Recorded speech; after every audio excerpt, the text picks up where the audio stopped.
صحابی کی تعریف کیا ہے؟ What is the definition of صحابی؟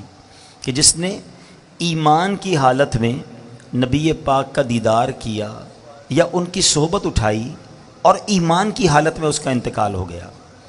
اچھا، یہ درجہ جب مل گیا کسی کو تو کیسا درجہ ملا کہ دنیا کا کوئی غوث، کوئی قطب، کوئی ابدال، کوئی ولی وہ کسی صحابی کے مرتبے تک نہیں پہنچ سکتا۔ اور آپ کو پتہ ہے ایسے بھی صحابہ گزرے ہیں جنہوں نے ایک بھی نماز نہیں پڑھی، جنہوں نے ایک بھی روزہ نہیں رکھا۔ جی ہاں، یہ کیسے ہوا؟ غزوات ہوتے تھے نا مسلمانوں کی، غیر مسلموں سے جب لڑائی ہوتی تھی تو کچھ لوگ آتے نبی پاک کے پاس۔ ایک واقعہ کتابوں میں بھی لکھا کہ ایک شخص آیا اور اس نے کہا کہ حضور اگر میں ایمان لے آؤں اور غزوے میں جا کر شرکت کروں، شہید ہو جاؤں تو میرے لیے کیا حکم ہے؟ آقا نے فرمایا تمہیں بھی جنت ملے گی۔ کلمہ پڑھا اور لڑنے چلے گئے اور شہید ہو گئے۔ کوئی نماز ہی نہیں پڑھی، کوئی سجدہ ہی نہیں کیا، لیکن چونکہ دیدار مصطفیٰ ہو چکا تھا، ایمان کی حالت میں جلوہ جانا دیکھ لیا تھا، تو کروڑوں نماز پڑھنے والے، سجدے کرنے والے، لاکھوں عبادتیں کرنے والے ایک طرف، اور جس نے جلوہ جانا دیکھ لیا اس کا مرتبہ ایک طرف۔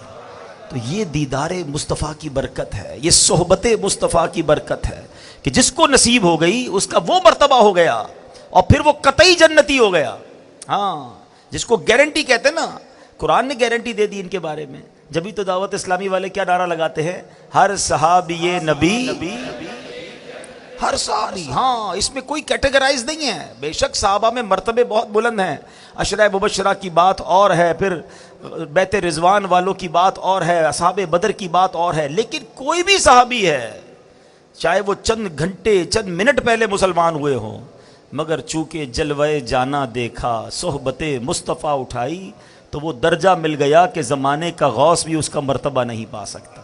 تو اب سمجھو دیدار مصطفیٰ کی بات۔ ایک عشق والی بات بھی کہہ دیتا ہوں۔ بہت پہلے مجھے ایک شخص نے ایک بات کہی تھی، وہ کہتے ہیں نا کچھ باتیں دل میں گھر کر جاتی ہیں۔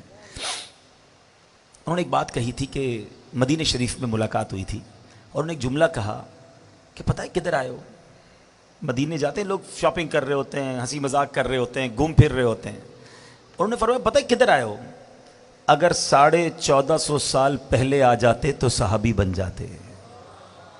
ایک جملہ کہا انہوں نے، لیکن سمجھ والوں کے لیے بہت بڑی بات ہے کہ یہی تو ہوتا تھا نا کہ آقا کے زمانے میں لوگ دور دور سے آتے تھے، ایمان لاتے تھے، دیدار کرتے تھے، صحابی بن جاتے تھے۔ ہم 1450 سال بعد والے لوگ ہیں، ہمیں صحبت مصطفیٰ میسر نہیں، مگر مدینہ